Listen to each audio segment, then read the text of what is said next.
My name is Daniel Hayes. I'm 32 years old, a certified forensic auditor, and for the past 6 months, I've been assigned to one of the most complex financial fraud investigations in my firm's history. It started like any other case, a series of suspicious personal loans flagged across multiple banks, all tied to one region, one pattern, one invisible thread. At first, it was just numbers on a screen, account IDs, signatures, debt trails that didn't make sense, but then I saw a name. My name, Daniel Hayes. I remember staring at the report, convinced it was some kind of clerical error. Identity duplication wasn't unheard of, it happens. But the social security number matched. The address history matched. Even the signature. It looked like mine. Not exactly, but close enough to pass under scrutiny. My chest tightened as I opened the full file. 3 active loans, 1 closed, total debt, $186,000. And I hadn't applied for a single one. I told myself to stay calm. As an auditor panic clouds judgment, I requested access to the original application records, cross-checked timestamps, IP logs, submission locations. Every trail led back to one place, my hometown, the same quiet suburb I hadn't lived in for over 8 years, the same house I grew up in, the same address my parents still lived at. I leaned back in my chair, my mind racing through possibilities I didn't want to consider. There had to be another explanation. Maybe someone had stolen my identity and routed everything through that address. Maybe it was coincidence, maybe. But deep down, I already knew. I picked up my phone and stared at my mother's contact for a long time. I hadn't spoken to my parents in weeks. Nothing unusual. We weren't exactly close. Still, this wasn't something you accuse your family of without proof, without certainty. So I did what I was trained to do. I kept digging. The first loan was taken out 4 years ago, $45,000. Purpose listed as home renovation. The second came a year later, then another, each one approved under my name, my credentials, my clean financial history. Perfect borrower profile, low risk, high trust. Whoever did this knew exactly what they were doing, and whoever did this knew me. I pulled up the surveillance request logs. Most banks don't keep footage beyond a certain window, but one branch still had archived files. I filed an internal request, marked it urgent. When the footage came through later that evening, my hands weren't steady anymore. The video loaded slowly. A woman stepped into frame, sunglasses, neat posture, familiar walk. I froze. She handed over documents, smiled politely, signed the form. Even before she looked up at the camera, I already recognized her. My mother. I didn't feel anger, not at first, not even shock. Just a strange, hollow silence spreading through my chest like everything inside me had gone still at once. I replayed the clip 3 times, hoping it would change, that I was mistaken, that it wasn't what it looked like. But it was, and in that moment, sitting alone in my office with the case file open in front of me, I realized something that made everything colder. This wasn't just fraud, this was personal, and I was the one assigned to uncover it. Silence. I didn't confront them that night. I didn't even call. I just sat there in my apartment, staring at the screen while the city lights flickered outside my window, trying to understand how something like this had been happening right under my nose. My own parents? Using my identity like it was nothing, like I was nothing. The next morning, I walked into the office earlier than usual. The building was quiet, almost too quiet, like it was holding its breath. I opened the case file again, this time with a different kind of focus, not just as an auditor, but as someone who needed answers. I started digging deeper. Transaction histories, timestamps, loan applications. Every document I opened felt heavier than the last, and then I saw it. The first loan. It had been taken out 8 years ago, right around the time I moved out for college. The signature was mine, or at least, it looked like mine. Same curves, same pressure points, even the way I looped my last name. Anyone else would have believed it without question. But I knew better. I knew every line of my own handwriting, and this was practiced, repeated, studied. Someone had taken time to learn how to be me. My hands went cold. I checked the IP logs next. Applications submitted from a residential connection. Not a public place, not a random cafe. It traced back to a location I knew too well, my childhood home. I leaned back in my chair, my chest tightening as everything started to fall into place. This wasn't a one-time mistake. It wasn't desperation in a single moment. This was systematic, planned, repeated, loan after loan, amounts increasing over time, small at first, $5,000, $10,000, then bigger, 30, 50. One even crossed into six figures, all under my name, all tied to my social security number, and every single payment overdue, missed, ignored. My clean financial record, the one I had built so carefully over the years, was already cracking. I just hadn't seen it yet. I opened another file. This one had notes from a junior analyst who had flagged inconsistencies. My eyes stopped on a single sentence. Primary beneficiary appears to be Richard and Helen Whitmore. My parents, there it was, not hidden, not masked anymore, just sitting there in black and white like it had every right to exist. I felt something shift inside me then. Not anger, not yet. Something quieter, heavier, realization. All those years they told me they were struggling, that they needed help, that things were tight, and I believed them. I sent money when I could, skipped things I needed, worked extra hours, and still, it wasn't enough for them. So they took more, without asking, without telling me, without caring what it would cost me later. I closed the file slowly, my reflection staring back at me from the dark screen. For the first time since I opened this case, I wasn't thinking like an auditor anymore. I was thinking like someone who had been used, and something inside me finally stopped. I didn't confront them that night. I didn't call, I didn't text, I didn't even let my voice shake. I just sat there in my apartment staring at the screen, watching the numbers, the signatures, the approvals, all tied to my name, every loan, every missed payment, every lie. And the worst part? It wasn't random. It was planned, careful, repeated. They had been using my identity for years, not once, not twice, but over and over again like I was nothing more than a safety net they could quietly drain. The next morning, I walked into the office like nothing had changed. Same calm face, same routine, same quiet version of me they had always known. But inside, something had shifted. Because now this wasn't just personal, this was professional. I wasn't just their daughter anymore. I was the auditor assigned to investigate financial fraud. And my own parents were at the center of it. I opened the case file again, this time not as a victim, but as someone with authority. I started connecting everything. Dates matched perfectly with times they had called me asking for small help. Transactions lined up with family events, vacations, even Vanessa's fashion projects. I noticed patterns no one else would have seen. Because I knew them, I knew how they thought, and that's when it hit me. They never expected me to look closely, they never thought I'd question anything. Around noon, my supervisor walked over to my desk. He placed a file in front of me and said, "We're moving forward with full verification. I need everything documented." I nodded, no hesitation, no emotion, just a quiet, understood, but my hands were steady in a way they hadn't been before, because for the first time I wasn't confused, I wasn't hurt, I was clear. That evening, I drove past their house. I don't know why. Maybe I needed to see it with my own eyes. The same house I had helped them keep. The same place where I was always treated like I didn't belong. Lights were on, laughter echoed from inside, everything looked normal, like nothing had ever happened, like my name wasn't being dragged through banks and debts behind closed doors. I stayed there for a few minutes, watching from across the street. Then I turned the car around and drove away. No tears, no second guessing. Because deep down, I knew something they didn't. This time, I wasn't going to protect them. This time, I was going to finish what I started, and they had no idea what was coming. Silence. I didn't sleep that night.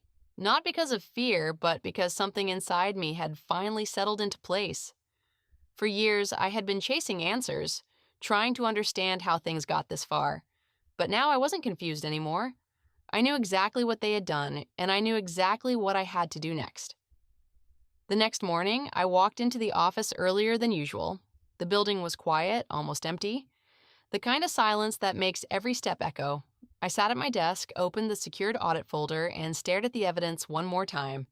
Loan agreements, forged signatures, transaction logs, digital timestamps. My name was everywhere, but none of it was mine, and yet, legally, it all pointed back to me. That was the trap. That was their mistake. I initiated the next phase of the audit. Official documentation, no more internal notes, no more quiet observations. This was escalation. My hands didn't shake as I typed. They were steady, focused, precise, because this wasn't just an investigation anymore, this was accountability. I flagged the accounts, attached the supporting evidence, and marked the case for external review. Once it left my hands, there was no stopping it. No personal interference, no emotional bias, just facts. Cold, documented facts. The system didn't care about family, it didn't care about intentions, it cared about proof. And I had all of it. Around noon, my phone buzzed. Unknown number. I let it ring once, twice, then picked up. Hello? There was a pause on the other end, then my mother's voice, softer than I'd ever heard it. We need to talk. Not, how are you? Not, we're sorry, just, we need to talk. I leaned back in my chair, eyes fixed on the ceiling. For a second, old instincts tried to pull me in. The part of me that used to drop everything for them. The part that still wanted approval. But that version of me didn't exist anymore. I'm at work, I said calmly. Make it quick. Another pause, this time heavier. We got a notice, she said. From the bank. They're asking questions. They're saying there's irregularities. I closed my eyes briefly. So it had started. What kind of irregularities? I asked, even though I already knew. They're saying the loans, the signatures. Her voice cracked. They're saying it's fraud. The word hung between us like something toxic. For the first time, they were hearing it out loud, not hidden, not buried. Fraud. I let the silence stretch just a little longer before I spoke. Then you should answer them honestly. My father's voice suddenly cut in from the background, louder, more desperate. We didn't think it would go this far. There it was, not denial, not innocence, just panic. I sat up straighter. You used my identity, I said, my voice low and controlled, for multiple loans over several years. I paused.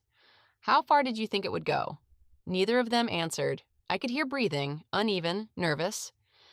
The kind of silence that only comes when the truth is too heavy to argue with. We were going to fix it, my mother whispered. We just needed time. I almost laughed, but nothing about this was funny. You've had years, I replied. Time wasn't the problem. I could feel my heartbeat steady, grounded, not angry, not emotional, just clear. For the first time, I wasn't reacting to them. I was standing apart from them, and that changed everything. We need your help, my father said, his voice lower now, stripped of authority. You can explain it. You work in this field. You know how these things go. I looked at the file open on my screen, my name typed at the top, auditor in charge, assigned investigator. The irony was almost cruel. You're right, I said slowly. I do know how these things go. I leaned forward slightly, my voice firm now. And I've already done exactly what my job requires. Silence again, but this time it was different, heavier, final. What does that mean? My mother asked, her voice barely above a whisper. I didn't hesitate, not anymore. It means the case has been escalated. I let the word settle. It means it's no longer internal. Another breath. And it means it's out of my hands now. I could hear something break on their end, not physically, but something deeper. The illusion of control, the belief that I would fix it like I always had. But I wasn't fixing anything this time. This can't be happening, my father muttered, but it already was. I ended the call without saying goodbye. Slowly, I placed the phone back on my desk and stared at the screen in front of me. All the years of silence, of compromise, of letting things slide, they had led to this moment. Not revenge, not anger, just consequence. And for the first time in my life, I didn't feel guilty about it. I didn't feel torn. I didn't feel like I owed them anything. Because this wasn't something I did to them. This was something they had done to themselves, and I was done carrying it. Done. I didn't say anything at first. I just stood there, holding that folder, watching my father's hands tremble as he tried to process what I just said. My mother looked like she might collapse, her fingers gripping the edge of the table like it was the only thing keeping her upright. And for the first time in my life, they weren't in control.